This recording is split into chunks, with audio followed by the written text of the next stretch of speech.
আজকে মূলত দুটো বিষয় নিয়ে আলোচনা করব। একটা হচ্ছে যে মোহনবাগান ১ নম্বরে থাকা সত্ত্বেও কেন মোহনবাগানকে সেই রকম বিধ্বংসী মনে হচ্ছে না। যেরকম টিম যেরকম পারফরমেন্স দিচ্ছে, পয়েন্টের দিক দিয়ে ঠিক আছে, ম্যাচ জেতার দিক দিয়ে ঠিক আছে, কিন্তু পারফরমেন্সের দিক থেকে সমর্থকদের একটা চাহিদা রয়েছে যে মোহনবাগান একটা বিধ্বংসী খেলবে, সামনে যে পড়বে তাকে উড়িয়ে দেবে, পুরো ঝড়ের মতো খেলা হবে। সেই ব্যাপারটা কিন্তু দেখা যাচ্ছে না। অনেক সমর্থকই বলছে মোহনবাগান জিতছে, ঠিক আছে, সব ঠিক আছে, কিন্তু খেলা দেখে যেন মন ভরছে না বা সন্তুষ্ট হতে পারছি না। এই বিষয়টা নিয়ে আলোচনা করব। আর মোহনবাগান প্লেয়ারদের চোট আঘাতের রিপোর্ট এসছে, সেটা কি অবস্থায় আছে, দিমির খেলা নিয়ে অনিশ্চয়তা তৈরি হয়েছে, সেটা কেন কি হচ্ছে, সব কিছু নিয়ে এই ভিডিওতে আলোচনা করে নেব।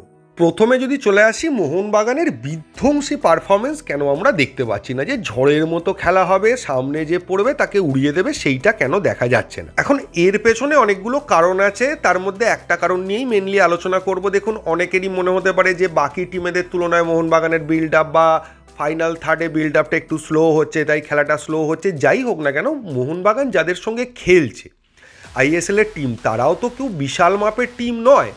তারা তো মোহনবাগানের থেকে বলা চলে খাতায় কলমে সব টিমই প্রায় কিছুটা উইকই।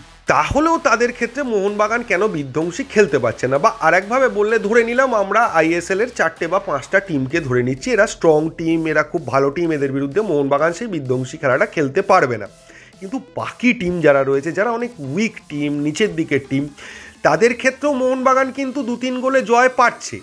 কিন্তু সেই 2-3 গোলে জয়টার ক্ষেত্রে ম্যাক্সিমাম দেখা যাচ্ছে ইন্ডিভিজুয়াল ব্রিলিয়ান্স বা একটা অসাধারণ গোল হচ্ছে, তার থেকে জয় পাচ্ছি, কিন্তু একটা বিধ্বংসী টিম গেম তৈরি হচ্ছে না। মোহনবাগান অ্যাটাক করছে, বিল্ড আপ করছে, সবই করছে, কিন্তু ফাইনাল থার্ডে গিয়ে মোহনবাগানের অ্যাটাক কোনো জায়গায় একটা আটকে যাচ্ছে বা কখনো ফিনিশ করতে পারছে না। এই সমস্যাগুলো কেন মেনলি দেখা যাচ্ছে, এর সব থেকে বড় যে কারণটা সেটাই আলোচনা করব। সেটা হচ্ছে মোহনবাগানের নামটা।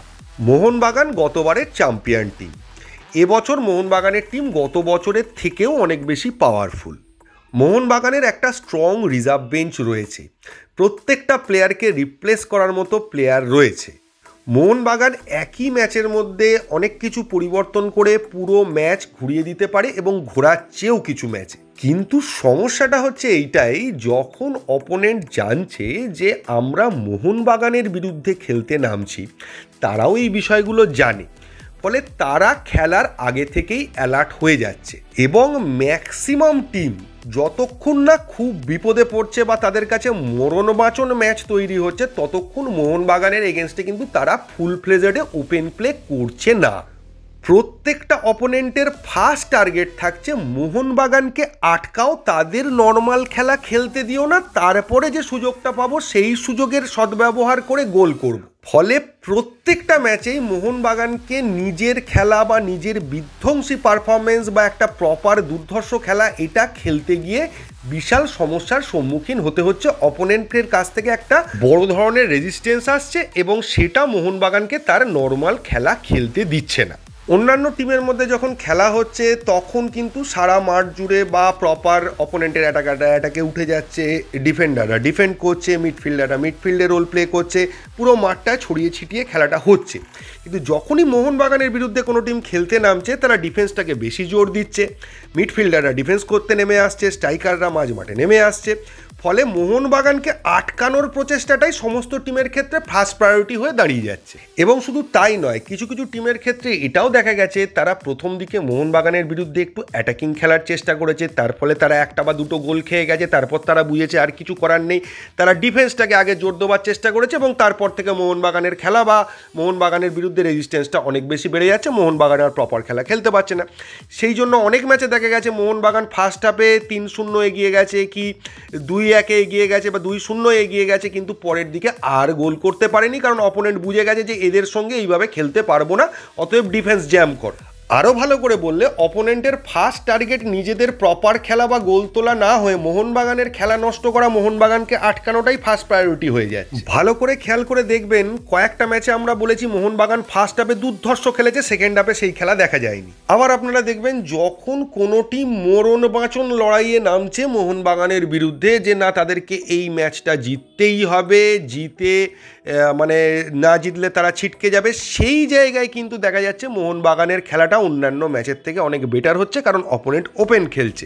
আমি মোহামেডান ম্যাচের আগেও বলেছিলাম, কিন্তু মোহামেডান যদি 1 পয়েন্টের জন্য ঝাঁপায় মোহনবাগানের সমস্যা হবে, মোহামেডান যদি 3 পয়েন্টের জন্য ঝাঁপায় অল আউট খেলতে যায় মোহনবাগানের সুবিধা হবে। খেলাটাতে কিন্তু তাই দেখা গেছে, দুটো খেলাতেই মোহামেডানের সঙ্গে যে দুটো খেলা হয়েছিল, দুটো খেলাতেই মোহামেডান অল আউট খেলেছিল, যার ফলে মোহনবাগানের খেলাটা অনেক বেশি অ্যাট্রাকটিভ লেগেছে এবং অনেক বেশি বিধ্বংসী লেগেছে। আর একটা জিনিসও খেয়াল করে দেখবেন, যখন কোনো টিমে একটা গোলে মোহনবাগানের বিরুদ্ধে পিছিয়ে যাচ্ছে, তখন তারা যখন খোলস ছেড়ে বেরোনোর চেষ্টা করছে, তখনও মোহনবাগানের খেলার মধ্যে কিন্তু একটা বিধ্বংসী বা খুব ভালো লেভেলের একটা খেলা দেখা যাচ্ছে। কিন্তু খেলা যতক্ষণ 0-0 থাকছে, তখন অপোনেন্টের ফার্স্ট টার্গেট হয়ে যাচ্ছে মোহনবাগানকে আটকাও। ফলে মোহনবাগানের নামটা, মোহনবাগানের পারফরমেন্সটা, মোহনবাগানের টিমটা, তাদের রিজার্ভ বেঞ্চটাই মোহনবাগানের ভালো খেলা বা বিধ্বংসী খেলার ক্ষেত্রে সবথেকে বড় বাধা হয়ে দাঁড়িয়ে যাচ্ছে। নেক্সট যদি চলে আসি মোহনবাগানের চোট আপডেটেড ব্যাপারটা, যে চোট আঘাত কী রয়েছে না রয়েছে, তো এমআরআই রিপোর্টগুলো চলে এসছে। আশিস রায় এবং সাহালকে পরের ম্যাচে খেলার ব্যাপারে গ্রিন সিগন্যাল কিন্তু ডাক্তারদের তরফ থেকে দিয়ে দেওয়া হয়েছে, কিন্তু ব্যাপারটা হচ্ছে এটাই, তারা কিন্তু এখনও প্রপার প্র্যাকটিস শুরু করেনি। ফলে তাদের যদি চোট আঘাতজনিত কোনো রকম ডাউট থেকে থাকে, তারা খেলার মতো হয়তো ফিট আছে কিন্তু চোট হয়তো পুরোপুরি সারেনি, অল্প একটু রয়ে গেছে, এরকম সিচুয়েশানও থাকে, তাহলে আমরা এতদিন ধরে হোসে মলিনাকে যেরকম লেভেলের দেখেছি বা তার ক্যারেক্টারিস্টিক যা দেখেছি, তিনি কিন্তু এই সমস্ত প্লেয়ারদের খেলাবেন না যতক্ষণ না তারা 100% ফিট হচ্ছে। তো থাপার খেলার একটা চান্স আছে। থাপা অনেক দিন ধরেই রিহ্যাব করছে, আশা করি আগামীকাল বা আজকে থেকে হয়তো প্র্যাকটিসটাও সে শুরু করে দিতে পারে।